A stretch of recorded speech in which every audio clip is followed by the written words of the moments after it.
Hello, it's John from High Oak Junction. Welcome to the latest video, Autumn Update 2024. Sorry it's been a while and I feel like I've forgotten you, but it's just I haven't been up here to do any videos of work on the layout, because in the summer months I just don't come here too much because it gets quite unbearable due to the heat. Not ideal working on the layout, so I'm quite envious of people, part of me, like Charlie or Chabot Model Railway and others, when they've got a dedicated railway room they can work on the layouts in a regulated temperature and ventilation. So but it is what it is, and I'll just have to take opportunities when I can to come up here. But now it's the autumn and we're in full swing on working on the layout. But does it mean I haven't done anything on the layout? Well, no. What I've been doing through the summer months, I've been making purchases. I bought the Weybourne Road Bridge by Scencraft, what is based on the one at the Norfolk Railway. I've been looking for that bridge for a long time, and finally one popped up on eBay, and as a pre-owned, and that was sold by a model shop. So I've hit the buy button, and it's now in the layout, and I made progress with that. So you'll see a montage of me constructing that road for the harbour station, so you get to see that at the end. I've had a couple of locos weathered by Neville Grove. We'll get to see them later. He's done a fantastic job on them. It would have been free, but my S15 is currently winging its way to Hornby to be looked at, because when I sent it away to Digitrains to have sand put in it, they put sand in it, got it back, it ran for 30 minutes, and then that done this. So you can see it was having issues, no movements, making these weird noises. So contacted Digitrains by social media. When their guys contacted me quickly and said, John, try doing this and hope that'll sort it out. I've done that, and it did. It cured the problem. Ran on for the layout for another 10-15 minutes, and I went down for my tea. Next day, come up here, thought I'd give it a run.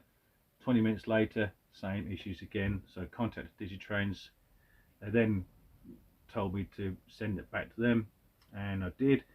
And 2 days later I got a phone call from Digitrains giving me bad news that the loco motor had defunct. It wasn't nothing to do with sound decoders, but what they kindly done is that, because all this hassle, they said, look, have you got another loco you want sound chipped? And what we'll do, we'll take the decoder out of that, re-blow the sound for the loco you sent to us. I said yes, if you could. And so I sent them my 4MT standard tank, and they put the sound in, and it's now got sound. So that is sort of a silver line to every cloud, they say. So at least I've got another loco sound chipped. So they suggested me contacting, looking at my Hornby or Model Rail magazines for ones who do repairs on locos, but most of them are mostly for analog. So obviously mine's DCC. So when I was searching, Hornby flagged up their department, customer repair department. So I emailed them this week, and within 40 minutes I got an email from Chris, really helpful, asking what the situation is, issues. I emailed him back, he emailed me again, so he wants some more information. I sent him an email, he emailed back, said, can you do a factory reset? I said, well, I've done it on the S15, but it didn't work because it's not decoder issues, and they tried a different decoder and it still didn't work. But the Furner 5, the other loco, the A2, I've done a factory reset in it, but no change there. So I've got another email from me. He said, look, this is what you need to do, John. Here's your reference number. Put that at the top of the letter. Do a covering letter, short covering letter of each issue on each loco. Remove the decoders out of the trains and post them to us. Record a delivery, well packaged, with your details of return address and contact details. What I've done, and they did say I should have it back within 28 days. So what would be really good. But they did say that I could incur charges, was totally understandable. They're out of warranty, and to be honest, I could have them just sitting here in boxes up in the loft, but what good is that to me, to sit in a box not working? So my reason is how much you're going to spend on money on another loco, about same sort of ilk, you know, an S15 you're paying about 100 and, I think one at my local model shop in Norwich, I think they got one in the cabinet there for £130. So you're talking about that money to buy another one. So if they charge me 50-60 quid to sort it out, then I'm happy for that that cost. So we'll wait and see, and can't wait to have them back.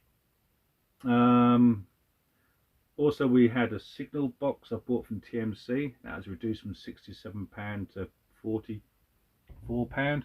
So that's on the layout on the branch line. You'll get to see that later on as well. Okay, so what we'll do now, we'll look at the things what we're going to change on the layout.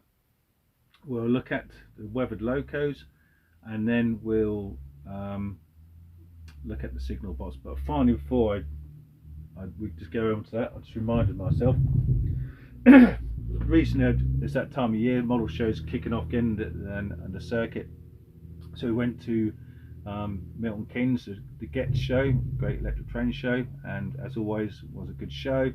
I didn't spend much money there. I think I spent about 50 quid, 60 quid, because we was going on holiday the following week. So I don't think my wife would be pleased if I was sort of came home with a couple of locusts under my arm and we didn't have enough money to eat out while we're on holiday.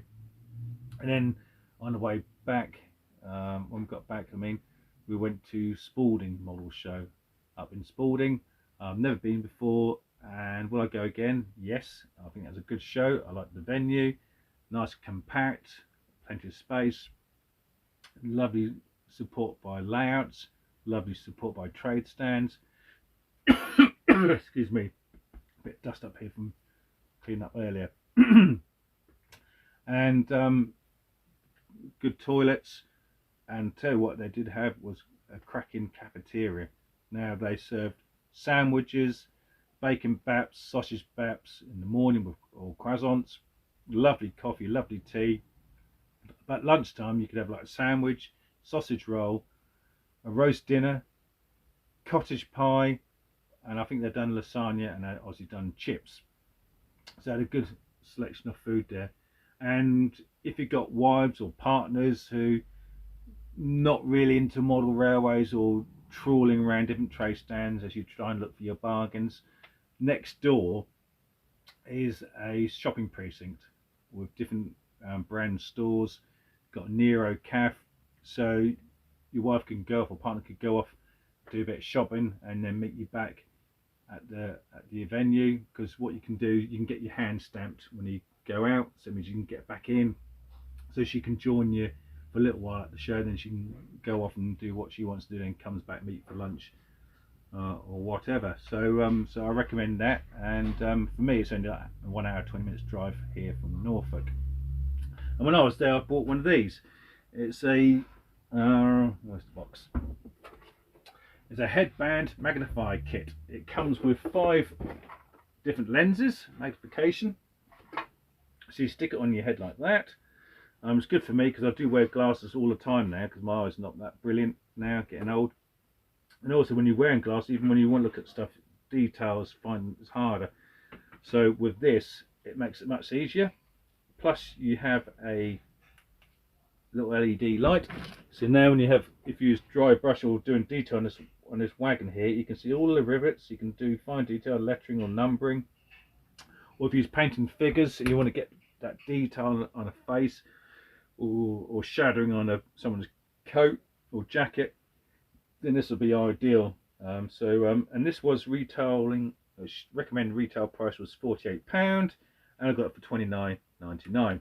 So to me that was a good bargain at the show. So that's what I bought. And a couple of wagons, and this glass fibre pen was good for cleaning wheels of your locos, or on track work when you're going to do a bit of soldering or dropper wires. So that's a nice piece of kit. And I bought some tweezers as well, non-static. I don't think I've got them here. I think they're outside the loft. Oh no, they are here. Sorry, they are here. Got some non-static tweezers as well, and a plug tool to remove your the harness plug in your tender. So that's what I want to do. I want to sort of expand my tools and stuff for my workstation. It is a bit of a mess behind me, but I have been pulling about today up here, so that will get tidied up and more presentable. So what we'll do now then, like I said, we'll have a look. We'll take a first look at what's behind the camera of just an alteration we're going to be doing for the High Oak Junction station, what run by Malcolm. And then, like I said, we'll look at the signal box, then we'll look at the weather locos, and then we'll do the montage video of me constructing that road down to the harbour station and the step-by-step progress. So let's take a look on the other side of High Oak Junction station. Okay, so I'll just come from over there and now over here. Now this is the coal stage. It's always going to be situated here, and but what's changed is where the engine shed is, because originally the engine shed was over here, and you can see where we marked where the pits would be, the ash pits for the engine shed. But I was watching a program on Channel 4 the other day. My wife kind of recorded for me a TV series called Abandoned Railways. Basically, they're old railway lines what got ripped up during the beaching years and became obsolete, and they're either left to go wild and overgrown, or became cycle paths or built on or whatever. And some actually become heritage lines. A small section of tracks become a heritage line and all that sort of stuff. But it's quite interesting anyway, sending these drone up over these old track beds. But there was a still, I think, or a video of a coal stage exactly the same to this. It had the track spur come up here alongside the stage, where it had these wagons there full of coal ready to go up on here to offload onto the locos what have been on this road underneath the coal chutes. And next door to it was a 4-road engine shed, slightly different to this one. It had pitched roof shed. This is more of a sort of flat roof, but the principle is still the same as 4 roads. And then I thought, then that would work up here. So I cleared up the area here and stuck it there. And I sent a little video to Malcolm explaining, and he said, you know what, John, that's a good idea. I think that's going to look good there. And to be honest, he said, when that was over here, he said that just didn't sit right with him. It said it looked squash, it just didn't seem right. So we're going this way. This is where it's going to be. So what that means is just going to change the configuration of the point work around this area. First of all, this point won't be here, or it will be there, but it'll be swapped. So this track was going to be for storage of wagons. That'll be lifted. This point will be a right hand, and then that will go alongside the stage for the wagons. This area here will probably just do some alterations, because we need a point to come up this way to split into 4, and we have the pits once again there. The office block will be around here somewhere, and then over here, what I thought where the standard 4-inch loco is, we could put a point in here. That's a short one, and just what we're having this bit of space here will just be a short section of track. And what we can have will be called a pilot loco. Now, a pilot loco, its role was basically moving coaching stock. So what you'll do, you'll come out of here, run down here, and come to this area of the layout. Because what we have in mind of this becoming a store area for large coach sets for the express trains. You know, 4 to 6 coaches. So on the short ones here, we put 4 in there, maybe 5, and here, on these bigger roads we get in here, we'll probably get 6 coaches for the express train. So here the little pilot engine can come in here, pick up the stock, run it out, and then you can drop it into this platform here, or vice versa, one over the back there. And then you can detach, run round, and pull back into these little bay here. Or when a coaching, or when a steam train, express train, sorry, has done its job for the day, and he just comes to the station, he can detach and go off and go on shed, and then the pilot loco will come along and move it into store if we want to change the coach sets. We're getting quite a good range of sets now. We've got the Mark 1s maroons in the back, the Malcolm's ones. We've got my Southern ones. We've got Malcolm's Mark 1s here again, and we've got mostly close couplings now, either by West Hill Wagon Works or the Hornby new ones with the brake pipes, 17mm magnetic connectors, what bringing the coaching closer together. So we create sets now, so that means we could store them there, and I just think that'd be a good area to store it. Nice piece of space, and we could just have them in there. You could even have a few wagons in there, a couple of short siders, have a couple of wagons sitting in there as well. So that's what we've got sort of in mind to do around this area here. And obviously here we'll create an embankment to hide all this area to create the next new scene of this part of the layout as well, but you'll get to see this part later on. So what we do now, we'll have a look at the signal box. So here's the signal box. This is what I got from, sorry about the shadowing here. This is what I got from TMC. It expands the track, as you can see, and it just sits nicely on the branch line. I did have it where that white plaster is exposed, but it's so against that ceiling, it looked a bit squashed, so I decided to move it back a bit. So I'm going to touch up where that plaster is. But it's a good addition to that branch line, and it sits there nicely, gives a bit more detail. So I'm really happy with that. And like I said, that's £67 and to 45. So I was really pleased with that purchase. So finally, we'll move over to the weathered locos. So first of all, we have my Merchant Navy here. Zoom in a bit. Yep. So you can see the detailing on there. You got a bit of ash below the smoke box door. You got a bit of grime. If I just use my pointer, you got a bit of grime around here. You've got some streaks running down the boiler. On the top, you've got soot deposits and smoke deposits. You've got a bit of underframe dirt there, a bit of grime on the driving wheels. It's got crew in there. You can't really see. Oh, there you just see him sitting down. There he is. He's got his shovel there. So and then we've got a bit of grime and weathering on top of the tender.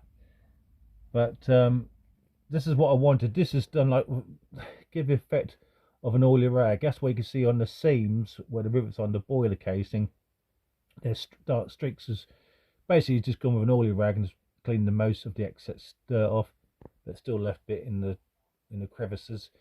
And because like I said before, this layout is modelled on the 60s, so steam locomotives were really neglected and run down. Only a few were sort of cared for, but usually just maintenance and that sort of just went out the window because obviously knew the end was nigh. And they just didn't get cared for. So this one also could be working the boat train, so that's why it's fairly clean, because obviously they probably had a bit more careful, because obviously I'd be pulling my Pullman coach stock.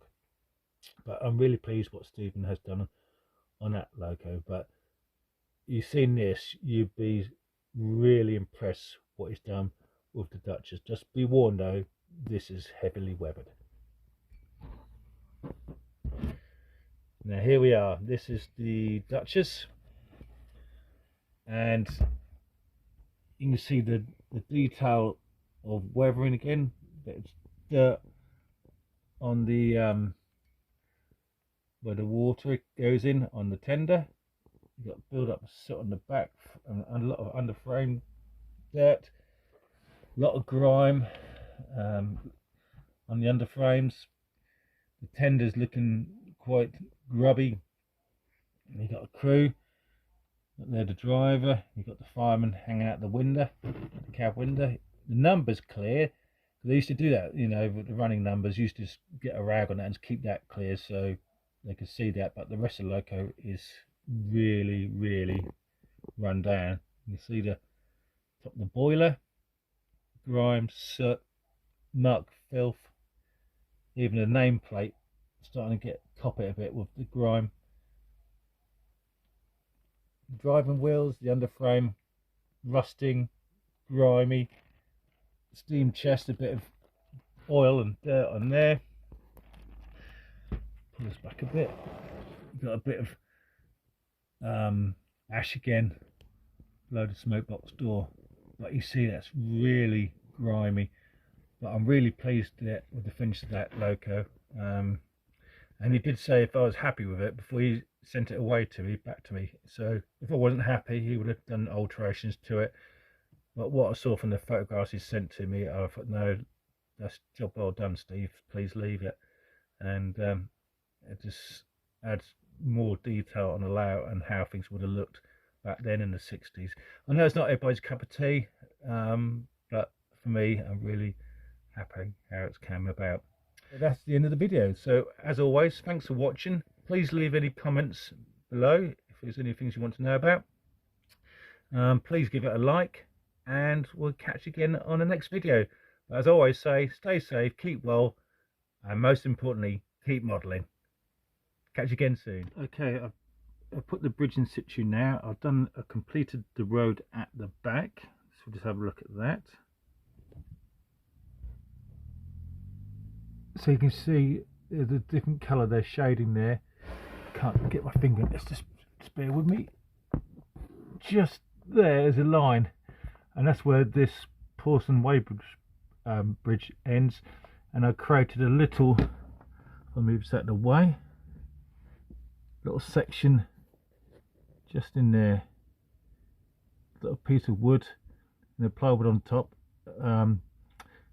PVA glued it and then sprinkled kiln sand on it, then sprayed grey or roof dirt aerosol from Rail Match, and that's exactly the same colour near enough as the road of this bridge. So now it looks like the road continues at the end there. So what we're going to do now, cut these wooden blocks here. Excuse the camera position. So I've cut these blocks here. Now I'm going to use these blocks here to screw to the baseboard. And then what I'm going to do next, I've already cut this plywood, and then that'll sit on here, and this is going to be the road layout, what will go down to the station for the boat train. Okay, so now the road is in situ, it's all fixed down, all the supports are, then blocks are fully secured, and it goes down what will be to the harbour station. All I've got to do there is just make up a slight curve here, but I'll do it with wood. I'll probably do it with plaster of Paris, or bonding plaster, to make up that bit, final bit there. But I've also wood filled the joints. There were a little bit of the cracks there, so that's all done, and I've PVA'd it. That's all dried with the sand on top, so it's ready for the tarmac. So what I'm going to do now, I'm going to spray this now in the Rail Match roof dirt colour, because then that will match that colour there on the bridge there, what's the Barkman Bridge. That will tie in nicely. So what I do now, get aerosol in this.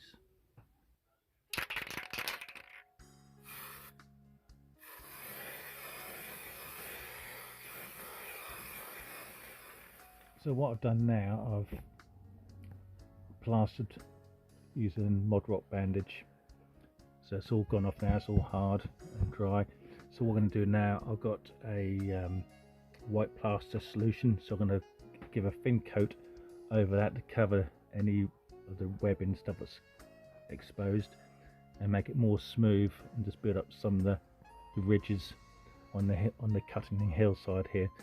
This little area here I made it flat, because what I'm going to do, I'm going to have a car parked in there, be like a gravel area for a viewing area for the people to look at the railway, and probably put a bench here and have it create a little picnic scene here with a family, with the kids and that, so they'll be sort of watching the trains, and also this will be the access road down to the harbour.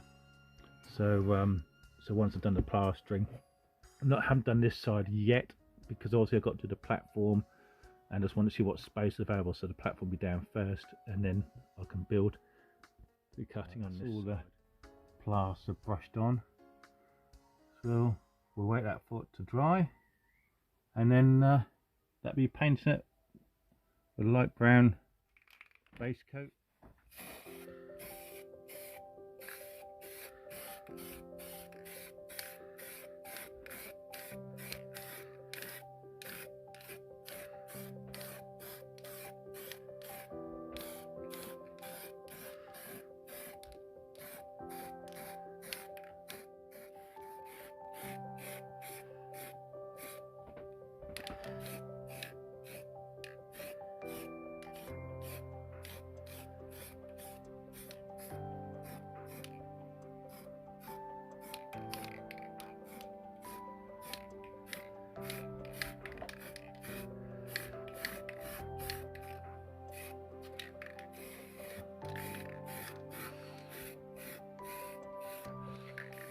So the paint's gone off dry now, so now I'm going to PVA it and get static grass on.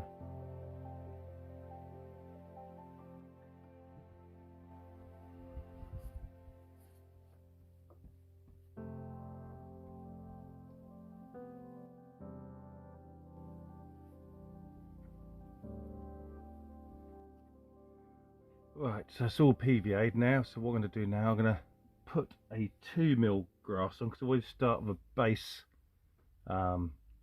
grass and then add the longer grasses on top, because I want to get the same effect colour on that back scene there on the grass. You can see it's dark, but you've got patches of light grass come through, because what it is, that's probably an autumn photograph. You can tell by there's still some leaves on the trees, and other ones of the leaves have started to drop, but you see there's been the summer grass what's grown and died, and is sticking up from the base of the grass. So I'm going to do the same effect here, so it ties in with the back scene. So I've got some grass for that, 2mm. Then I'm going to add the longer grass on top.